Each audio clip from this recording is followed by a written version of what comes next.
Hello and welcome to another episode of Disabled Lawyer and Plan. Today we have Jodiann Gayle, founder of Legal and Able. Legal and Able is a support group for law students. Jodiann decided to own Legal and Able after longing for a group where there was a safe space for people to share their personal experiences, feelings, coping strategies, or first-hand information about having a disability.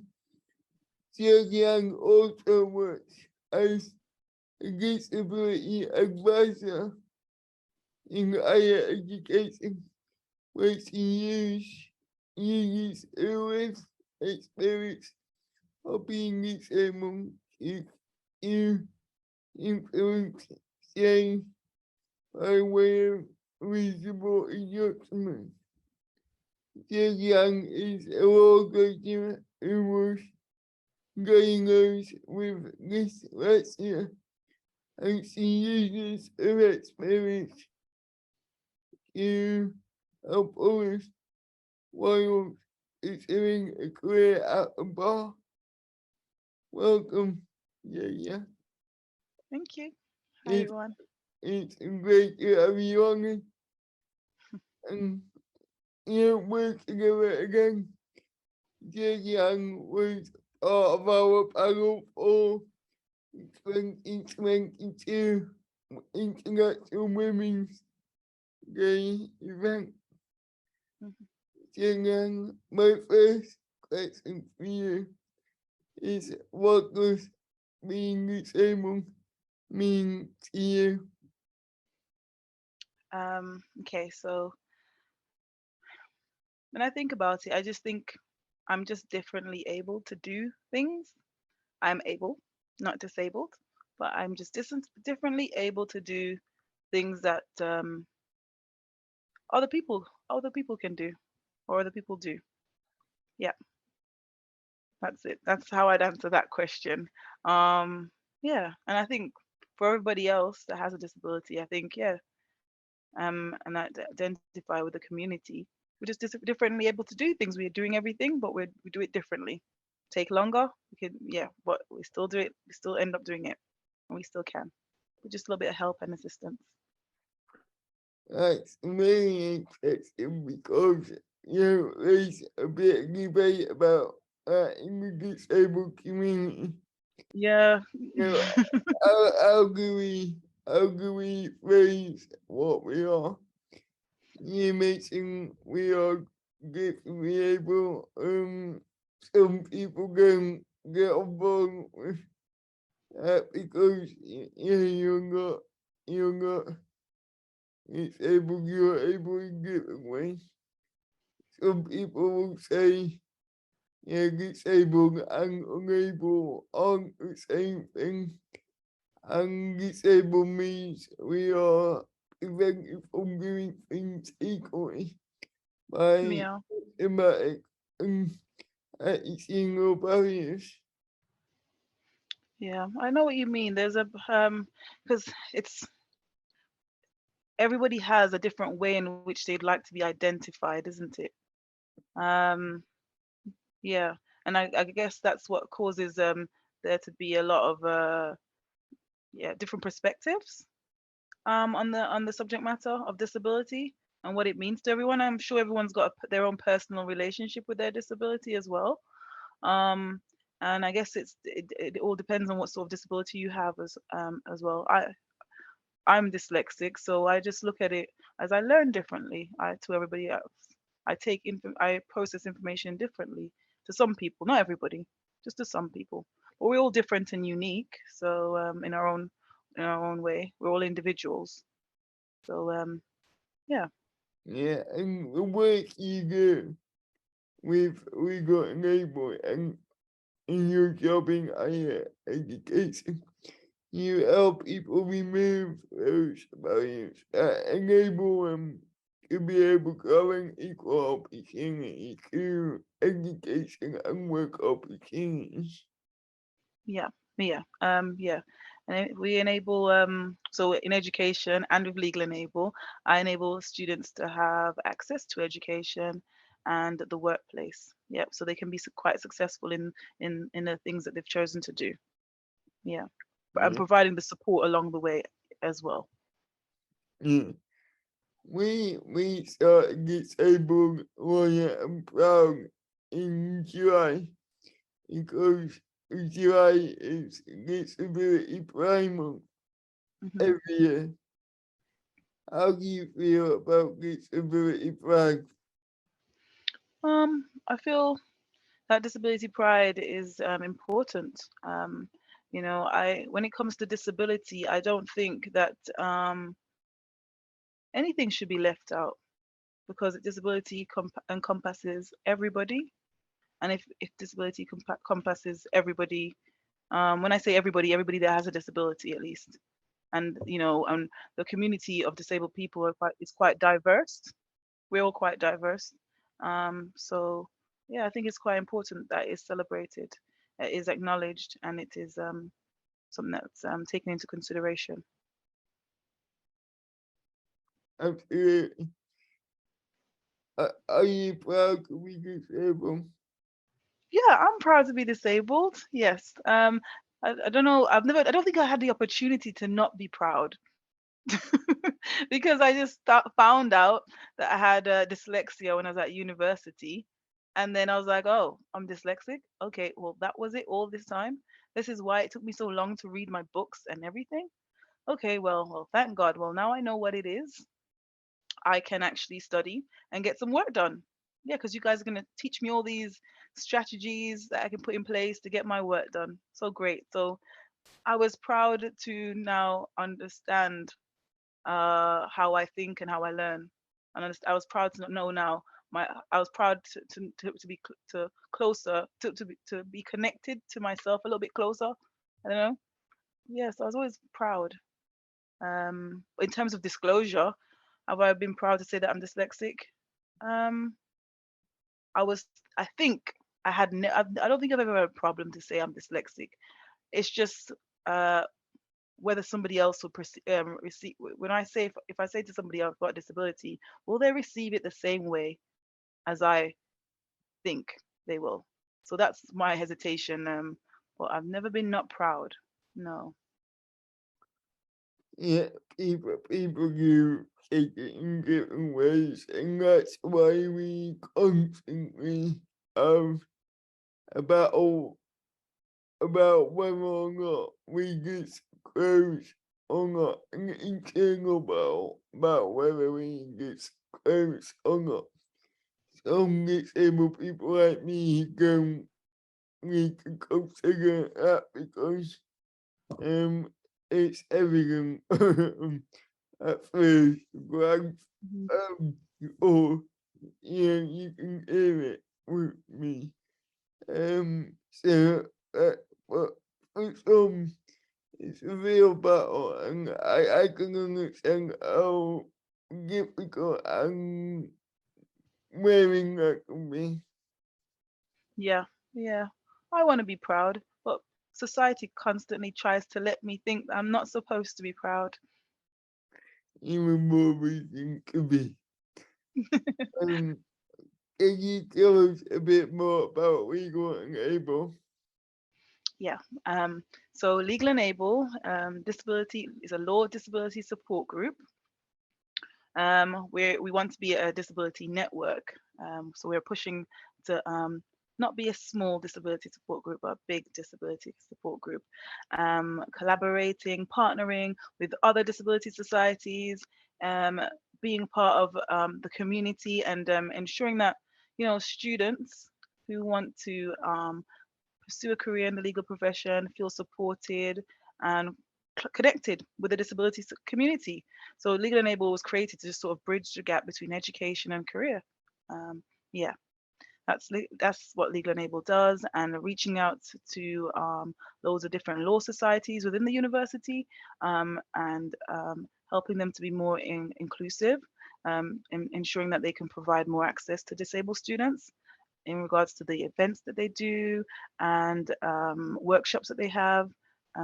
Yeah,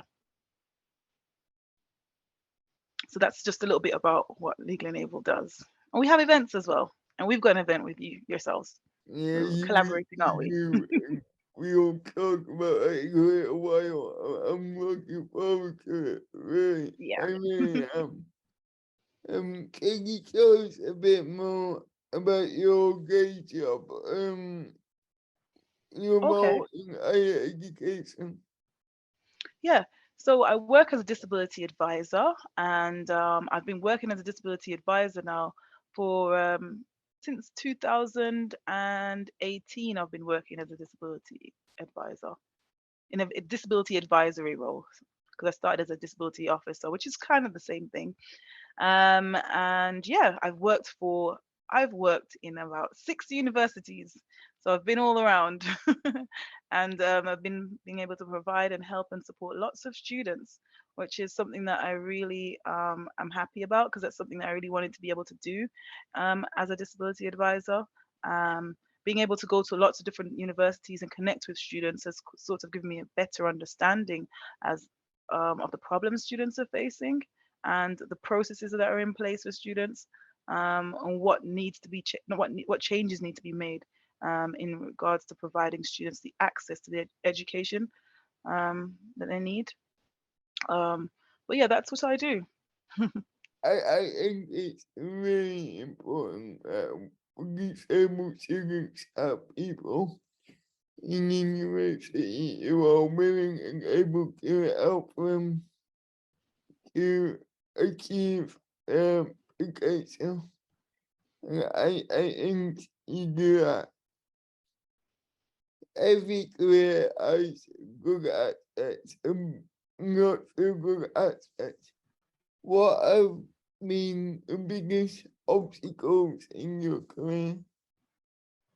Oh, the biggest obstacles in my career is learning to navigate my way through the legal profession and in just outside of the legal profession as well, jobs in terms of my disability. Yeah, learning to navigate my way through the professional world knowing that I have a disability and I face obstacles and a few challenges in the jobs that I've applied for and I'd like to do because I do aim high.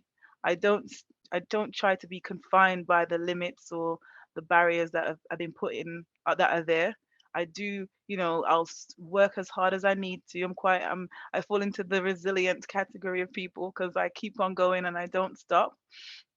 So yeah, I think it's just the difficulties I've had, and I'm constantly learning how to just navigate my way through the working world with my disability. Yeah, knowing that I have a disability. Yeah. Yeah, that's the way to do it. What have been the best experiences of your career? Best experiences is sticking at what or sticking at the work that I want to do. So you know, not allowing the things that I struggle with to hold me back because I do struggle with speech and language, and I find it difficult to uh, stay on track in terms of my speech and speak in a coherent manner or keep or deliver the organized thoughts that I have in my head to everyone, to an audience. I do struggle with that, and it causes me to stutter quite a lot of times. I think that's down to my dyslexia. I think. Um, it's something that I've had to work on. But the great thing is that I'm in spaces where I'm speaking all the time. People have given me the opportunities to speak, like I'm here on this podcast. Daniel's asked me to come and speak on this podcast. So I'm putting, even though I find it difficult and it's a challenge of mine, I'm still able to be in the spaces where I'm able to speak and my voice can be heard. And my disability is not something that's holding me back. I was part of Toastmasters where I went to practice my public speaking and I came second place in a public speaking contest. That's something that's one of my greatest achievements because I was always nervous and I always put myself down for not being a great speaker and not being able to express myself in terms of my speech and writing as well. And I think another great achievement of mine is, again, with the speech and the language, all the things that affect someone that's dyslexic. I contributed to a project on inclusion and diversity in the workplace by writing a chapter on disability in the workplace for the Center of Legal Leadership. They contacted me and asked me to write a chapter on disability, and I wrote that chapter, and it was a brilliant chapter on disability as well. I was quite proud of that because I thought I couldn't write. I thought I wasn't good at writing, and now I'm, what do you call it, an author? Maybe I still can't believe it. Yeah, an author. I wrote something. hmm You, Yeah, so I'm doing everything I thought I couldn't do, and I'm being put in those spaces of people that do those things. you wrote a good caption in a great book. I haven't been able to read it properly because it was quite an expensive book. Oh yeah, Um, yeah, yeah. but It is. I will get back to it. Can you tell us what the book was?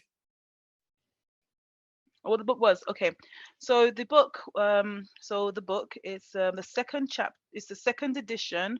So inclusion and diversity, the second edition, and it's Center of Legal Leadership. We're behind this project as well. Yeah, yeah. We will And put a link to it in the description so people can find it, read it, and enjoy it. Hopefully. yeah, yeah. Right. What advice would you give to those aspiring for a similar career? Yeah. Okay. The advice I would give for those people who are aspiring to down a similar career path as mine, um, in terms of the legal profession especially, I'd say um, do as much, join lots of societies and different communities. Stay closely connected to the communities that you identify with, and then also join other communities that you might not identify with as well, so you can learn more and get a better understanding. In terms of the legal profession, the more you get involved in terms of going on court trips, join the law society, the disability law societies, or any do pro bono work, the more you'll get used to those spaces and interacting with the lawyers, barristers, solicitors, judges, that when you do actually start working in practice, you'll not be in unfamiliar territory. You'll be really familiar with the territory that you're in.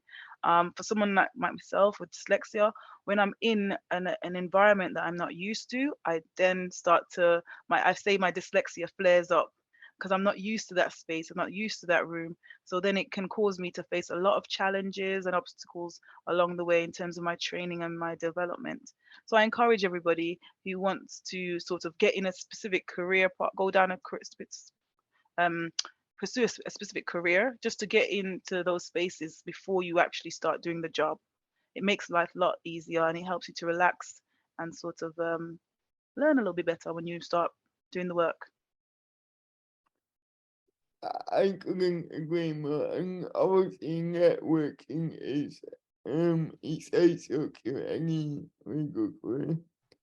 Yeah, And getting involved in different parts of professionals and groups and support networks that can really build um a support network around you, and that really helps in these professions.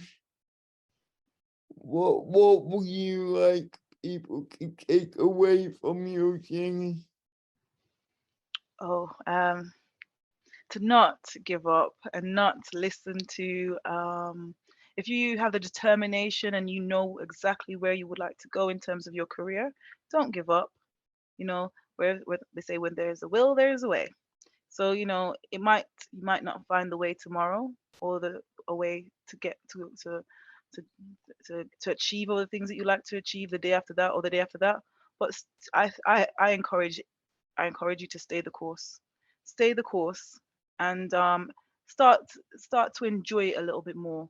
Find all the things that you like to do within that um, career path that you've chosen to do, and just sort of do them. Do the little things that you like, and then gradually you'll start moving towards the bigger things and the bigger things and the bigger things. That's what I'll say. Yeah, don't let no one discourage you, and stick with the people that want you to succeed and want you to progress. Stick around them. Get a mentor, and yeah, someone to show you the way as well is really, really, really important. That's what I'd like everyone to take away. I really like your never giving approach, and I think what really demonstrates that is your commitment to developing your speaking and your public engagement. Obviously, I have a speech impairment, and speech is a big part of being a barrister. So, it's something I have to work on as well. And so I really resonate with that. And yeah, I get public speaking. I'm going on an advocacy course, and my caregivers are helping me with additional advocacy training. Um, and it's about not giving up and finding ways around the impairment, all the barriers in place that help you from having an equal opportunity. Yeah, yeah. What would you consider to be some of the most urgent issues around disability rights at the moment? I'd say visibility. I would say visibility. In terms of people aren't aware of their rights. For one, the students, I find that they are not aware of their rights, so they don't understand how to navigate their way around the disability world.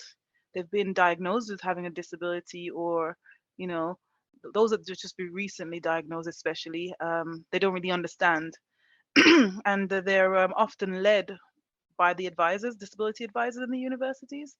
And if you don't have a good disability advisor, that student still is sort of left in a gray area or the dark in regards to their disability, because not they were relying on someone to teach them. So what I encourage students to do is take the time out to learn their rights and understand their disability. Yeah, as much as best as they can, because only you can know how to you know speak up for yourself, or only you understand your disability. Can't really expect other people to understand our disability for us. But a lot more visibility in terms of what's happening in the disability world. Yeah, just a lot more visibility, and yeah, I think that's what I have to say. Visibility and engagement from the disability community. Yeah, yeah. We have to start doing some stuff, I think. We've been put in a situation where we always had to wait for people to do things for us, maybe. Um, but it'd be good for us to take action in the small ways that we can, and yeah, join communities, or actually do things for ourselves. And what we can do for ourselves, we do for ourselves. Absolutely. Visibility is important, and it's a big part of what we do with Mm. the ADL, and I know it's a big part of what other groups do. And yeah, it's getting better, particularly in law. I Yeah, know it's more people in the media as well. providing role models to the general public, and obviously we have lawyers being role models for our students. But it's still important, and we do need people to come out and be role models for younger disabled people or less experienced disabled people. And I think then we can encourage more people to take um, similar careers and opportunities. Yeah. I also agree with you around, yeah, knowing your rights. Um, when I was a student, I didn't know about reasonable adjustments. I mean, I knew what kind of overarching concepts, but I didn't really know how it works and the potential of it. Uh, Even though I had a great disability advisor, me unreasonable adjustments that weren't probably suitable. My exams in the first and second year will be about 8 hours long. Um, and when you do an 8 hour law exam, it has an impact on you. Yeah. And in my final year, we split it up a bit so I could give it in different chunks. And I did perform better. So I really resonate with that. I understand law can be a very difficult thing to understand. But maybe there are resources out there where people can go and read about legal protections. Yeah, I'll get some info. I mean, exception below to, to finish our conversation. We wanted to hang on a very positive note, and that is our joint event for Black History Month. Hmm. Jodiann, can you tell your audience a bit about the event that we're doing? Okay. So our event's going to be on the 31st of October, and we are collaborating with the Association of Disabled Lawyers, Legalnable, and our committees are going to be there. So our committees will be present at the event, so you'll be able to see all the lovely people behind the both networks as well. So you'll be able to meet the teams, and you'll hear from the panelist speakers.